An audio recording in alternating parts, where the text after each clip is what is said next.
San Pedro Damiano.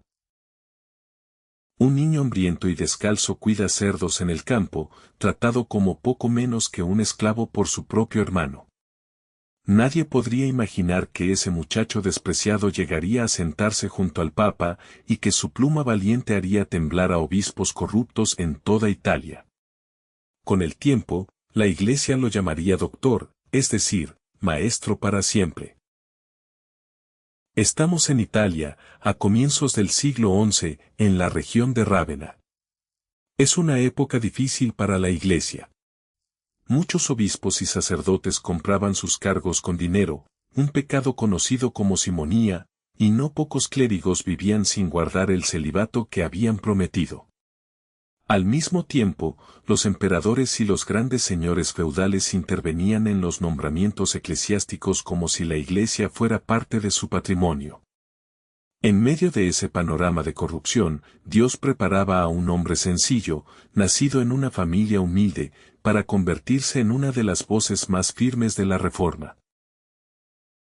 Pedro nació alrededor del año 1007, el más pequeño de una familia numerosa de Rávena.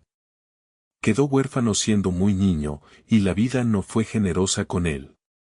Uno de sus hermanos mayores, encargado de criarlo, lo trató con dureza, lo hizo trabajar como pastor de cerdos y apenas le dio para comer. El pequeño Pedro conoció desde temprano el hambre, el frío y el desprecio. Cuenta la tradición que un día, mientras guardaba los cerdos, encontró una moneda en el barro. En vez de gastarla en sí mismo, decidió entregarla para que se ofreciera una misa por el alma de su padre difunto. Ese pequeño gesto revela ya el corazón del niño, generoso incluso en la miseria. La providencia le tenía preparado un cambio de rumbo. Otro de sus hermanos, un sacerdote arcipreste llamado Damián, se compadeció de él, lo rescató de aquella vida de sirviente y se hizo cargo de su educación. Pedro, agradecido para siempre por aquel gesto, tomó desde entonces el nombre de Damián como propio, y así pasó a la historia, Pedro Damián. Con el apoyo de su hermano, Pedro estudió en las ciudades de Faenza y Parma.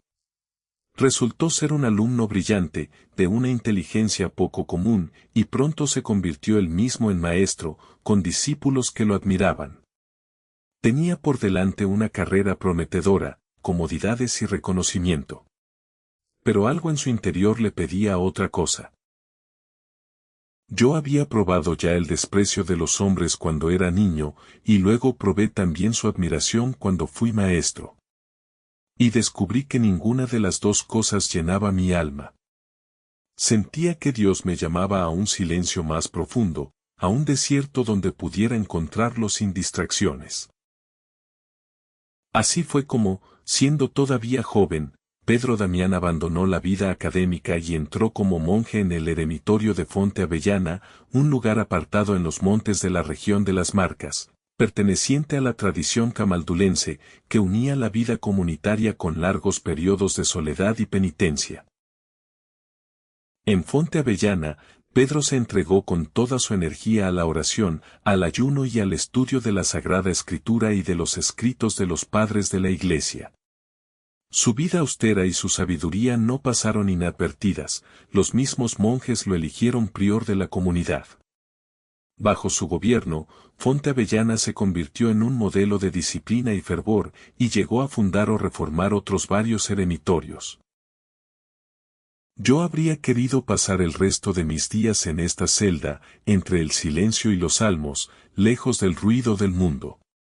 Pero pronto entendí que Dios no me pedía solamente rezar por la Iglesia, sino también trabajar, con dolor y con firmeza, para que ella recuperara su pureza.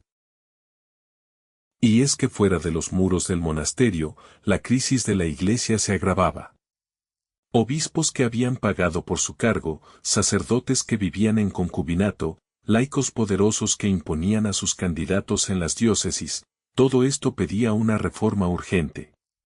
Los papas de aquel tiempo, buscando hombres de virtud probada y de coraje, pusieron sus ojos en aquel monje de Fonte Avellana. En el año 1057, el Papa Esteban IX lo nombró cardenal y obispo de Ostia, uno de los puestos más importantes junto al trono de Pedro. Para Pedro Damián, aquello no fue una alegría, sino una verdadera cruz.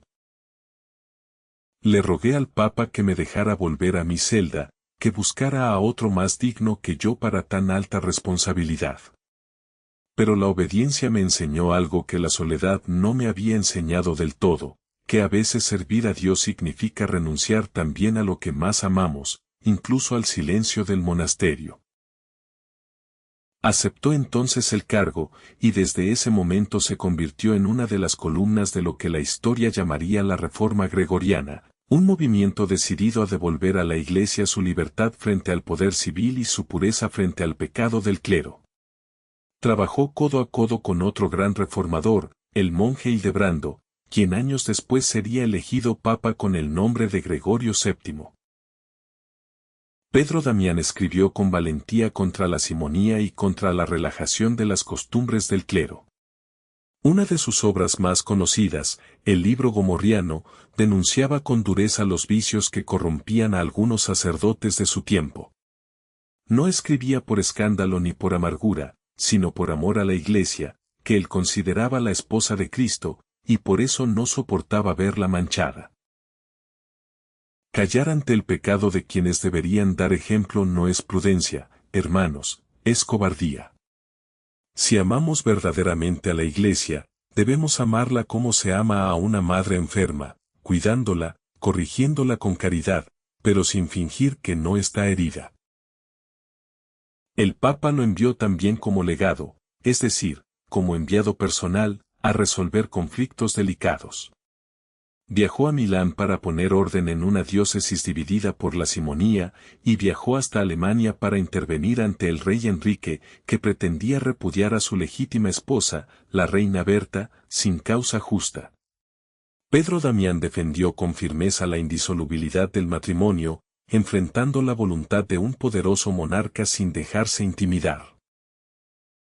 Con los años, ya anciano y cansado por tantos viajes y responsabilidades, Pedro Damián renovó una y otra vez su súplica de volver a la vida monástica. Finalmente logró que se aceptara su renuncia al obispado de Ostia y pudo regresar, aunque no del todo, al ritmo sencillo del monasterio, siempre disponible para las misiones que la Iglesia le encomendara. He llevado la mitra y también el hábito del eremita, he hablado ante reyes y he rezado en el silencio de una celda.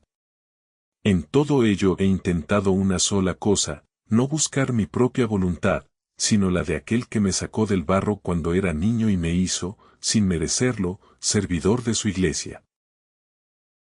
En uno de sus últimos viajes al servicio del Papa, cayó enfermo en la ciudad de Faenza, no lejos de su tierra natal. Rodeado de monjes que lo asistían, y después de recibir los últimos sacramentos con la paz de quien ha vivido entregado a Dios, Pedro Damián murió el 22 de febrero del año 1072.